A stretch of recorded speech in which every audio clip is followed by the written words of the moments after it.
nesta quinta, às 10 da noite. Aqui na TV Pai Eterno.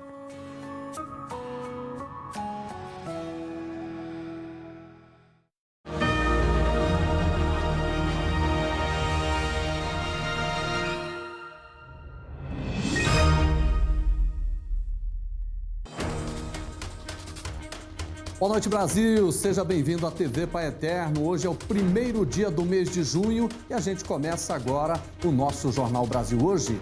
Nessa edição você vai ver muitas pessoas têm furado filas da vacina contra a Covid-19 usando atestado médico falso.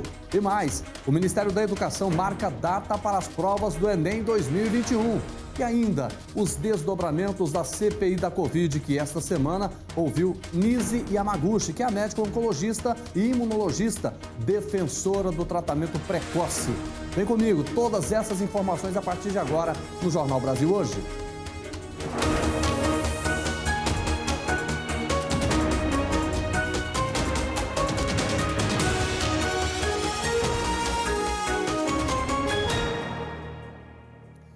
E a gente começa a edição de hoje com uma grande novidade, contando para você que já tem data marcada para as provas do Enem 2021. Quem tem os detalhes é a Tiara Castilho. Olá, Tiara, é com você. Olá, Jordeval, olá para todos. Nessa terça-feira, chego com uma boa notícia para os estudantes. O Ministério da Educação divulgou a informação que o Enem, Exame Nacional do Ensino Médio, vai ser realizado sim este ano e a data está marcada. As provas serão aplicadas nos dias 21 e 28 de novembro para as versões impressa e digital. Nas últimas semanas, a realização da prova virou alvo de dúvidas. O edital do INEP, Instituto Nacional de Estudos e Pesquisas Educacionais, órgão ligado ao MEC, responsável pelo exame necessário para que todos os processos comecem, normalmente sai em março e as inscrições começam em maio. Só que este ano, a notícia a princípio seria que o governo não tinha orçamento para realizar a prova, que custa em média 700 milhões de reais. Estudantes, então, olha só, está definido que vai ter o Enem sim. As inscrições para o exame ficarão abertas entre os dias 30 de junho a 14 de julho e devem ser feitas pela página do participante. Jordevá, daqui a pouco eu volto para falar de novidades sobre a prova de vida do INSS. É com você agora. Vou te aguardar então, Tiara. Obrigado pelas suas informações. Preste muita atenção nessa notícia. Tem pessoas que estão usando o atestado médico falso para conseguir se vacinar contra a Covid-19. É isso mesmo, um verdadeiro crime que impede as pessoas dos grupos prioritários de verdade, aquelas pessoas que realmente necessitam na hora de serem imunizadas. Sobre esse assunto está com a gente ao vivo, direto de Brasília, o advogado criminalista e membro da Comissão Justiça e Paz da Arquidiocese de Brasília, Paulo Suzano. Boa noite ao senhor, doutor Paulo, tudo bem? Obrigado pela presença. Boa noite, Jordeval. É um prazer estar aqui na presença de vocês. Prazer é nosso para falar de um assunto tão importante, né? Essa questão de fura-fila com atestado médico, isso é crime, doutor Paulo?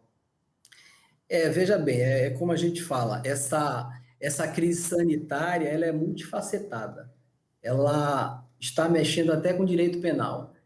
As estatísticas apontam que os crimes afetos à Lei Maria da Penha, a gente constata isso nas delegacias especiais de atendimento à mulher, eles têm recrudescido nesse período de pandemia. E agora, nessa nova fase da pandemia, tem sido frequente a gente ouvir desses casos de atestado falso. O Código Penal, no artigo 302, ele apregou aqui dar atestado, o médico que dá atestado falso está cometendo um ilícito. É uma coisa que a gente sabia que ocultamente até que acontecia bastante na nossa sociedade. Mas frente ao interesse público da vacinação, e diversas pessoas usando esse tipo de procedimento para furar a fila, como você falou, ele tem sido bastante realçado. Agora, eu queria saber do senhor, por exemplo, agora quem pede esse atestado e utiliza, também está cometendo algum ato ilegal?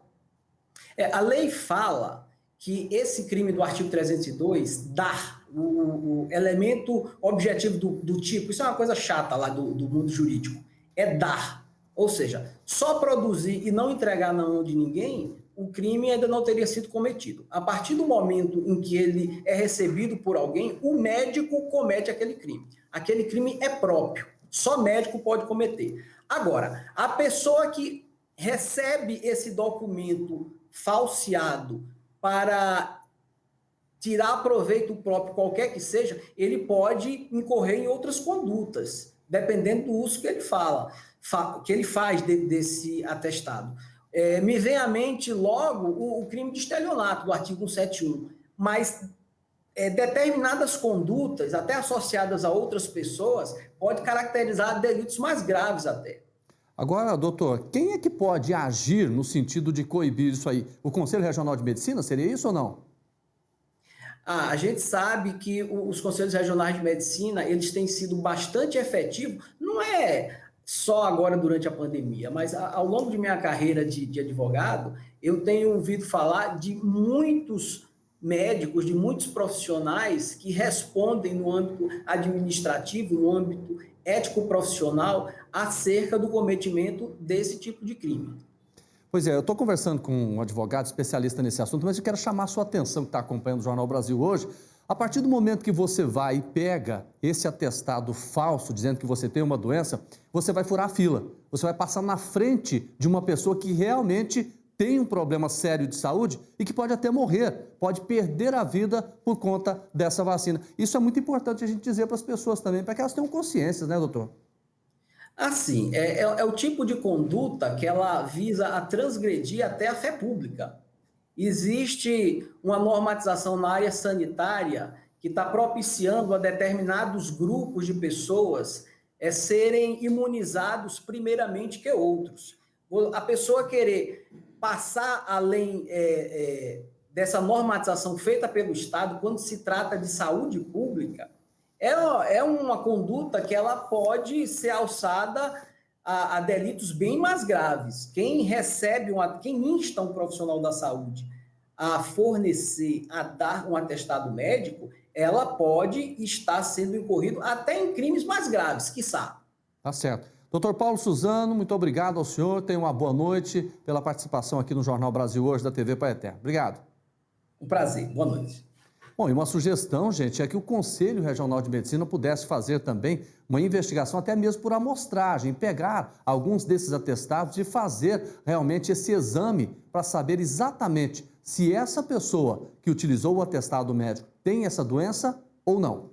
E o Produto Interno Bruto do Brasil superou as expectativas, crescendo 1,2% no primeiro trimestre de 2021, em relação ao quarto trimestre do ano passado. É o que apontam os dados oficiais divulgados nesta terça-feira. Segundo o IBGE, com o resultado, o PIB voltou ao patamar do quarto trimestre de 2019, período pré-pandemia. Porém, ainda está 3,1% abaixo do ponto mais alto da atividade econômica do país, alcançado no primeiro trimestre de 2014. O governo oficializou hoje o afastamento de investigados naquela operação que apura a exportação ilegal de madeiras. Inclusive, um dos citados é o ministro do Meio Ambiente, Ricardo Salles. De Brasília, hoje em frente ao STF, Elton Moreira está lá e traz todos os detalhes para a gente agora. Olá, Elton, é com você. Olá, Jordevá, e a todos que nos acompanham aqui na TV Paeterno. Hoje eu falo aqui da Praça dos Três Poderes porque teve atualização nesse caso que investiga a exportação ilegal de madeira. Os advogados do ministro do Meio Ambiente, Ricardo Salles, apresentaram aqui no Supremo Tribunal Federal um pedido para que ele possa ser ouvido no inquérito que investiga essas possíveis irregularidades. Na petição, a defesa do ministro afirma que o objetivo é esclarecer o mais rápido possível os fatos sob suspeita. Além disso, hoje o governo oficializou o afastamento de 7 investigados na Operação Aquanduba, deflagrada pela Polícia Federal no dia 9 de maio. Entre os afastados está o presidente do IBAMA, Eduardo Bin. O ministro do Meio Ambiente, Ricardo Salles, foi um dos alvos da operação, mas permanece no cargo. Só para a gente relembrar, essa medida apura a exportação ilegal de madeira para os Estados Unidos e Europa. A investigação foi autorizada pelo ministro do STF, Alexandre de Moraes, que também determinou a quebra dos sigilos bancário e fiscal de Salles. A Procuradoria-Geral da República enviou ontem aqui para o STF um pedido de abertura de inquérito para investigar o ministro do Meio Ambiente. Também ontem, Jordevar, o vice-procurador Humberto de Medeiros pediu a abertura de outro inquérito contra Salles para apurar uma suposta tentativa do ministro de impedir investigação sobre a apreensão de madeira na Amazônia. Esses dois casos não estão relacionados e nessa segunda denúncia, o pedido foi apresentado para a ministra Carmen Lúcia. Sobre a Operação Aquanduba, o ministro do